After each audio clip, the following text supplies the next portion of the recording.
नमस्कार, मैं हूं अरुण तोमर। आप देख रहे हैं स्वराज एक्सप्रेस। स्वराज एक्सप्रेस की खास प्रोग्राम पुलिस कमिश्नर डायरी के दूसरे एपिसोड में आपका स्वागत है। इस प्रोग्राम में हम आपको दिखाएंगे आखिर पुलिस किस तरह से तमाम चुनौतियों के बीच अपनी जिम्मेदारी को निभाती है। शहर में क्या है क्राइम का स्टेटस। इस हफ्ते सीपी डायरी में हमने जाने हैं भोपाल पुलिस कमिश्नर हरिनारायण चारी मिश्र से शहर की कानून व्यवस्था के ताजा हालात। स्वराज एक्सप्रेस के स्टेट एडिटर अजय त्रिपाठी ने पुलिस कमिश्नर हरिनारायण चारी मिश्रा से खास बातचीत की है।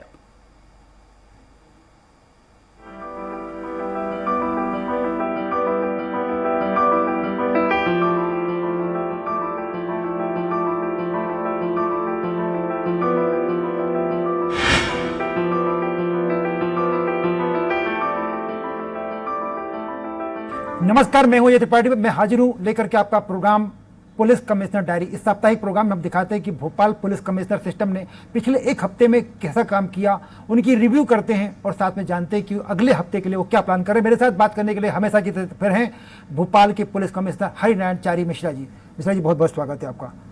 पिछला हफ्ता तो बड़ा हैट्रिक रहा। प्रधानमंत्री जी की यात्रा, चुनाव आयोग की बैठकें, लगातार मिलना मुश्किल हो जाता है। जी हाँ, भोपाल में चूंकि इस तरह के वीआईपी विजिट्स और अति महत्वपूर्ण व्यक्तियों की यात्राएं चूंकि राजधानी होने के कारण ज़्यादा संख्या में होती है, इसलिए पुलिस को सुरक्षा संबंधी जो तैयारियां होती हैं उसमें हमेशा अलर्ट रहना होता है।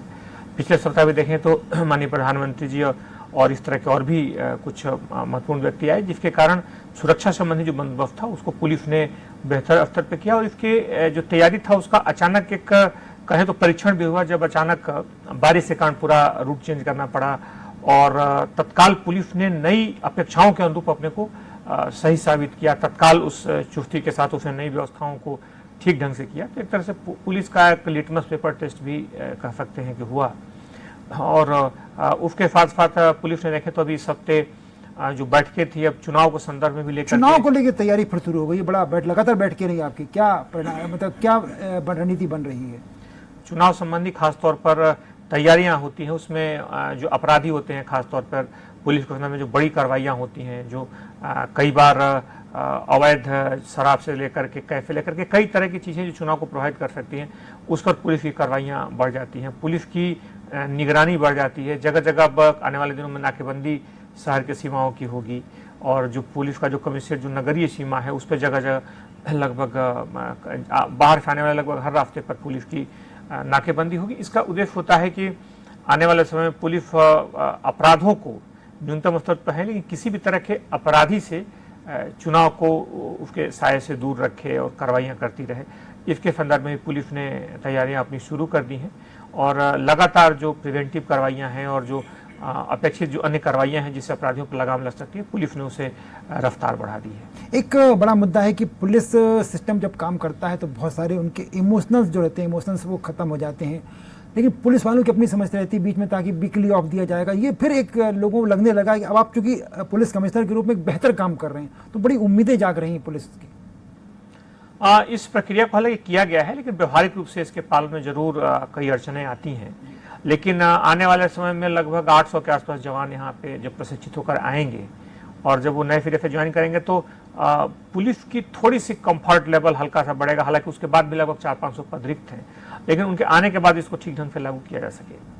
एक और सवाल आता है कि पुलिस ने बहुत, अभी हम लोगों ने देखा, एक दिन हम लोग रिव्यू कर रहे थे कि बहुत सारी जगह पे पुलिस के थाने बनने थे, जिनकी ज़मीन थी वो अतिक्रमण में चली गई और जिला प्रशासन उसको मुक्त नहीं करा पाया। पुलिस कमिश्नर जब से सिस्टम लागू हुआ है तो उम्मीद लग रही कि सब कुछ ठीक हो जाएगा, अपने भवन, अपने थाने, अपनी ज़मीन, सब कुछ हो जाएगी।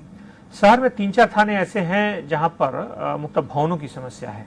खासतौर पर पुराने भोपाल से जुड़े कई क्षेत्र हैं जहाँ पर थानों की स्थिति और बेहतर होनी जरूरी है। उसको पिछले दिनों हमने भ्रमण भी किया था, तो उस संदर्भ में आने वाले दिनों में जो पुराने या जर्जर हो चुके थाने हैं उन्हें बेहतर किया जाएगा और जल्द ही उसका प्रस्ताव पूरा करके उसे भी ठीक किया जाएगा। हालांकि अधिकांश थाने ठीक हैं और बेहतर लगातार हो रहे हैं। अभी आपने सुना होगा कि मिसरौद थाने को ISO पंजीकृत किया गया और इस तरह से बाकी थानों को भी अपग्रेड किया जा रहा है। लेकिन जिन थानों में थोड़ा सा इंफ्रास्ट्रक्चर कम है उन्हें भी बेहतर करने की कोशिश चल रही है। मिसरौद थाने की स्थिति ये थी कि उसको कोई जाना पसंद नहीं करता, तो उस थाने को अपग्रेड करके ISO बन गया। ये बदलाव पुलिस का बड़ा सकारात्मक बदलाव था। इस तरह के और बदलाव कुछ प्लान कर रहे हैं क्या? बिल्कुल आप सही कह रहे हैं। वो थाना ऐसा था जिसमें पानी लग जाता था घुटने तक और अभी कई बार गाड़ियां बहुत बड़ी संख्या में वहाँ पर खड़ी रहती थी, जिस कारण से कई बार लोगों को दिक्कत होती थी। कई बार आम व्यक्ति भी कई बार कंप्लेन करते थे। तो न सिर्फ उन सारे गाड़ियों का निराकृत हुआ, उनको वैधानिक निराकरण किया गया उन सारे वाहनों का, बल्कि उसके फात थाने में जो गुणवत्ता है, थाने के जो भवन से लेकर के और बाकी जो सारी सुविधाएं हैं, उसको इस स्तर का बनाया गया कि उसे एक IOC सर्टिफिकेशन मिला।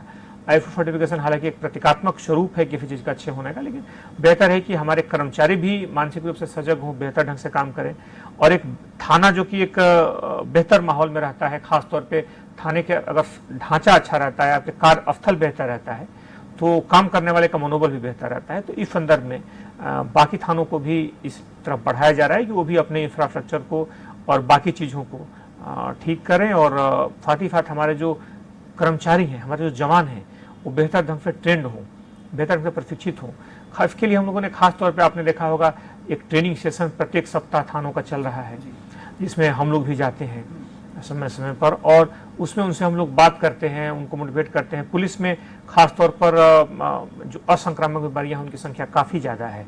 खासतौर पे बहुत बड़ी संख्या में जवान जो है लाइफ स्टाइल के कारण आजकल बीमारियों से जूझ रहे हैं। तो उसको निकलने का कैसे उससे निपटे और कैसे उस पर निजात पाए, उसके संदर्भ में भी पुलिस ने काफ़ी अच्छी पहल की है, और उसके सकारात्मक परिणाम। जो मेंटल स्ट्रेस बनता है, शारीरिक तो ठीक है, मेंटल स्ट्रेस बनता है पूरे सिस्टम से, जो लगातार ड्यूटी करते करते, उसको दूर करने के कोई प्रयास कर रहे हैं क्या? मेंटल स्ट्रेस के लिए सबको क्या है, कम से कम रोज कुछ एक्सरसाइज करें, रोज कुछ खेलें, कुछ नहीं तो रनिंग कर लें, योगा कर लें, कुछ न कुछ शारीरिक ऐसा अभ्यास करें जिससे उनकी फिटनेस बेहतर रहे। और बहरहाल जवानों ने इसे आजमाना भी शुरू किया है, और इससे काफ़ी अच्छे परिणाम भी आए हैं। जैसे जैसे समय आ रहा है नए हफ्ते में, आपको दो बड़ी चुनौतियां जो मुझे समझ में आ रही, एक तो पानी बरसने लगा है, बरसात हो रही, तो ट्रैफिक सिस्टम, और दूसरा श्रावण का महीना शुरू हो जाएगा, एक जो भीड़ होगी मंदिरों, उसको कंट्रोल करने का, दो बड़ी चुनौतियां आपके सामने अब होंगी। ट्रैफिक को लेकर के हम लोग लगातार सजग है। जिन जगहों पे इस तरह की व्यवस्था होती है, और ख़ासतौर पे कई बार हिरासत संबंधी कुछ चौराहों पर दबाव बढ़ जाता है, VIP रोड और बाकी जगहों पे, तो उन जगहों को लेकर के पुलिस ने जरूर उसके लिए आने वाले दिनों में योजनाएं भी बनाई हैं, और जहाँ पर ट्रैफिक से जुड़े जिन चौराहों पे जवानों की ज़रूरत है, वहाँ पर अतिरिक्त जवानों को भी लगा रहे हैं। तो इस व्यवस्था से आने वाले दिनों में ट्रैफिक संबंधी कोई बड़ी समस्या नहीं पैदा होगी। और श्रावण के महीने में ज़रूर कई बार कांवरिया और बाकी जो लोग आते हैं, उनके साथ किसी भी तरह की कोई समस्या ना आए, और किसी तरह की व्यवस्था पैदा ना हो, या कई बार कानून व्यवस्था की स्थिति जैसी चुनौती ना आए, इसको ध्यान में रखते हुए सबको हम लोग बीच बीच में सेंसिटिव करते रहते हैं, उनको बार बार इसके लिए हम आगाह करते रहते हैं। और कल एक हमारी बड़ी बैठक है, उसमें इस बिंदु पे भी हम चर्चा करेंगे कि वो व्यवस्थाएं भी ठीक रहे। साथ ही साथ इस सप्ताह कुछ बड़े गिरोह भी पकड़े गए हैं, जैसे कि अयोध्या नगर क्षेत्र में एक बड़ा गिरोह आया था, जिस पर पुलिस ने अभी पकड़ा है, उनसे पूछताछ करके कई उससे बड़ी चोरियां निकल रही हैं। पिछले वीक आपने मुझे चर्चा इस प्रोग्राम में आपने बताया था कि साइबर क्राइम को लेकर के बहुत अच्छा प्लान किया, उसमें सफलता मिली। अब इस तरह का प्लान जो गिरोह जैसे आपने पकड़ा है, ग्लोल गिरोह एक बीच में बहुत सक्रिय हो गया था, इसको रोकने के लिए एक इवेंट, अभी उसकी घटनाएं अभी हाल में, तो उस गिरोह पर काम चल रहा है, वो अभी उस पर हमारी पूरी टीम काम कर रही है, पकड़ लिया जाएगा। पिछले सप्ताह कुछ अयोध्या नगर में चोरियां हुई थी, एक गैंग था जो कि एक प्रशिक्षित गैंग था, और वह खास तौर पर सूने घरों को निशाना बना रहा था, उस पूरे गिरोह को पकड़ लिया गया। इसमें एक लोगों से अपील की मैं करना चाहूँगा कि खास तौर पे घरों के बाहर हम CCTV जरूर लगवाएं।